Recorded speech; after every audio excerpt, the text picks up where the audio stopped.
down, I know you got me, baby.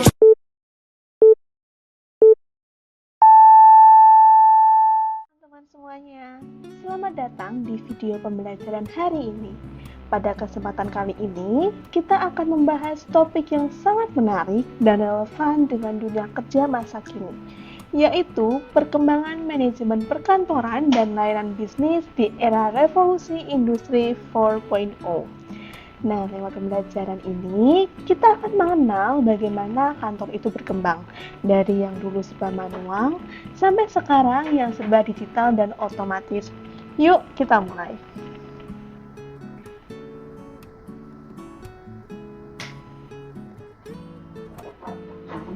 Langsung saja kita masuk ke materi. Nah, sebelum kita masuk ke perkembangan teknologi, kita perlu paham dulu nih, apa sih sebenarnya manajemen perkantoran itu? Menurut Handayani tahun 2019, manajemen perkantoran adalah proses perencanaan, pengorganisasian, pengarahan, dan pengendalian terhadap seluruh aktivitas administrasi di kantor, agar tujuan organisasi bisa tercapai secara efektif dan efisien. Jadi, bukan hanya soal surat menyurat atau arsip saja, tapi mencakup bagaimana semua kegiatan administrasi itu diatur, agar kantor berjalan dengan lancar. Nah, tujuan utamanya ada 3 nih, yaitu yang pertama, menjamin kelancaran aliran informasi, meningkatkan koordinasi antar divisi, dan meningkatkan produktivitas kerja. Nah, kalau menurut George Terry, ada 4 fungsi utama dalam manajemen, yaitu yang pertama planning, yaitu menetapkan arah dan strategi kerja administrasi.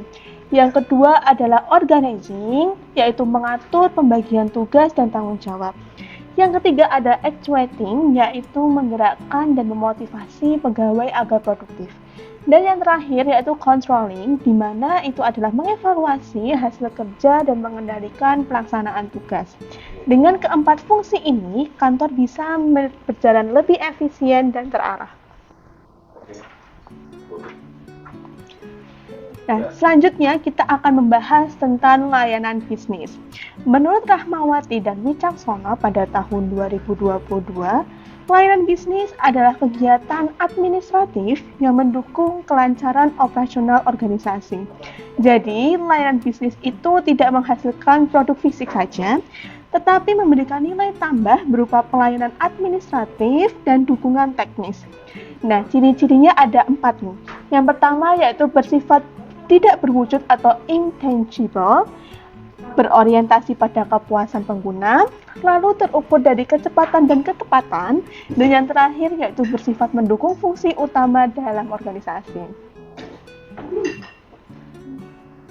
Selanjutnya, layanan bisnis itu dibagi menjadi 2, yaitu ada layanan internal dan layanan eksternal. Layanan internal yaitu layanan di dalam organisasi berupa pengarsipan surat, penjadwalan rapat, atau pengelolaan data pegawai. Sedangkan layanan eksternal yaitu layanan untuk pihak luar seperti pelanggan, mitra kerja, atau instansi pemerintah. Nah, di era digital seperti sekarang, layanan bisnis sangat bergantung pada teknologi supaya lebih cepat, akurat, dan efisien. Nah, sekarang kita akan bahas bagian yang paling menarik, yaitu bagaimana sebenarnya kantor berkembang dari masa ke masa. Yang pertama yaitu pada era manual, yaitu pada tahun 1950 hingga 1980. Pada masa ini, semua pekerjaan dilakukan secara manual. Dokumen dibuat pakai mesin ketik, disimpan di lemari arsip, dan komunikasi dilakukan lewat surat pos atau telepon kabel. Pegawai administrasi dituntut teliti dan sabar, karena kesalahan ketik saja bisa repot banget diperbaiki. Yang kedua adalah pada era komputerisasi, yaitu terjadi pada tahun 1990 sampai 2000. Mulai masuk komputer pribadi atau PC. Nah, pegawai itu sudah bisa nih mengetik pakai Microsoft Word, menggunakan laporan di Excel, dan mulai mengenal email.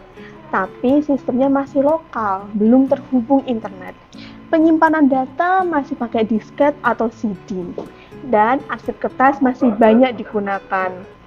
Selanjutnya yaitu pada era digital dan cloud pada tahun 2000 sampai 2020.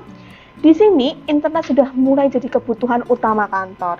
Data bisa disimpan di cloud seperti di Google Drive atau Dropbox. Konsep paperless office mulai terpopuler untuk mengurangi penggunaan kertas. Rapat pun bisa dilakukan online lewat Zoom atau Google Meet. Kantor mulai terasa fleksibel dan efisien. Yang terakhir yaitu pada era revolusi industri 4.0 yang terjadi pada tahun 2020 sampai sekarang.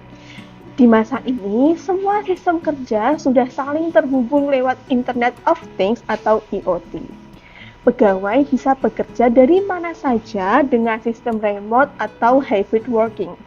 Kantor sekarang disebut dengan smart office karena semua peralatan terintegrasi dan bisa dikontrol secara otomatis.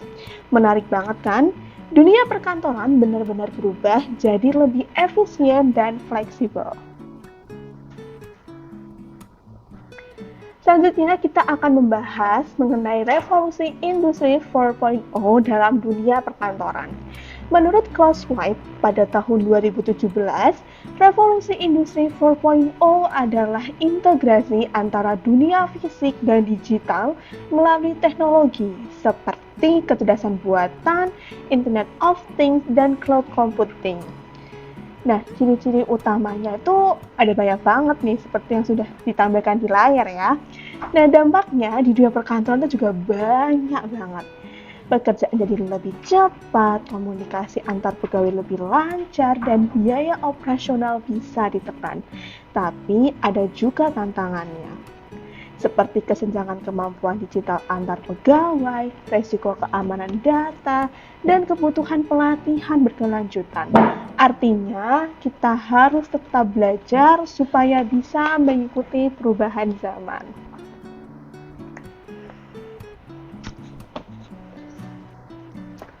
Selanjutnya kita akan membahas tentang konsep smart office. Nah, menurut Fatur Rahman dan Nisih pada tahun 2023, smart office adalah kantor berbasis teknologi Internet of Things yang menghubungkan semua perangkat kerja agar lebih efisien dan nyaman.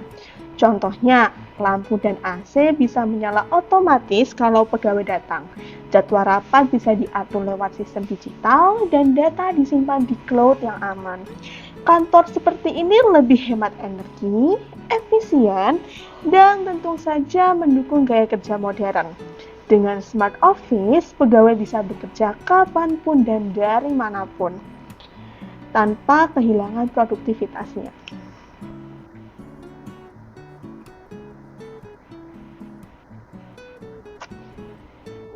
Nah, selanjutnya kita akan membahas tentang otomatisasi dan teknologi perkantoran.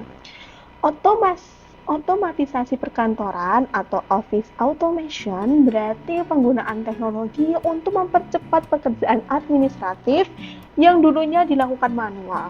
Contohnya seperti sistem e-filing untuk arsip digital, absensi online berbasis sidik jari, aplikasi manajemen proyek seperti Trello atau Notion, dan komunikasi daring melalui Zoom atau Slack. Nah, keuntungan dari otomatisasi ini adalah pekerjaan lebih cepat, kesalahan manusia berkurang, dan koordinasi jadi lebih efektif. Namun, tentu saja perusahaan perlu menyiapkan SDM yang siap beradaptasi dengan teknologi baru.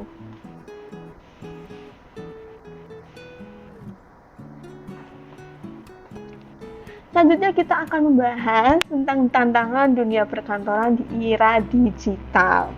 Teknologi memang membawa banyak manfaat, tetapi juga ada tantangannya. Masih banyak pegawai yang belum terbiasa dengan sistem digital atau takut mencoba teknologi baru. Selain itu, masalah keamanan data dan kesenjangan infrastruktur juga sering muncul. Karena itu, penting bagi organisasi untuk memberikan pelatihan digital, meningkatkan literasi teknologi, dan menanamkan budaya kerja inovatif agar bisa tetap kompetitif.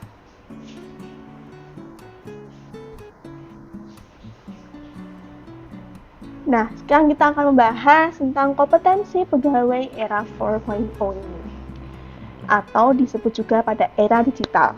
Pegawai perkantoran masa kini nggak cukup cuma bisa mengetik cepat atau mengarsip surat saja. Menurut Handayani pada tahun 2019, ada 4 kompetensi penting yang harus dimiliki, yaitu yang pertama ada hard skill, yaitu kemampuan mengoperasikan aplikasi dan sistem digital. Lalu yang kedua ada soft skill, yaitu kemampuan bekerja sama dan berkomunikasi. Lalu ada kompetensi adaptif, yaitu kemampuan menyesuaikan diri dengan perubahan. Dan yang terakhir ada kompetensi kritis dan kreatif, di mana yaitu kemampuan mencari solusi inovatif dan efisien. Pegawai dengan keempat kompetensi ini akan lebih siap menghadapi dunia kerja modern yang berbasis teknologi. Nah, jadi bisa kita lihat ya bahwa perkembangan manajemen perkantoran dan layanan bisnis di era revolusi industri 4.0 benar-benar membawa perubahan besar. Kantor kini bukan hanya tempat bekerja, tetapi juga ruang digital yang memanfaatkan teknologi cerdas. Dengan memahami perkembangan ini, kita sebagai calon tenaga profesional di bidang administrasi perkantoran harus siap beradaptasi, belajar teknologi, dan berinovasi terus-menerus. Terima kasih sudah menyimak video pembelajaran kali ini. Sampai jumpa di pembelajaran berikutnya. Dan semangat belajar!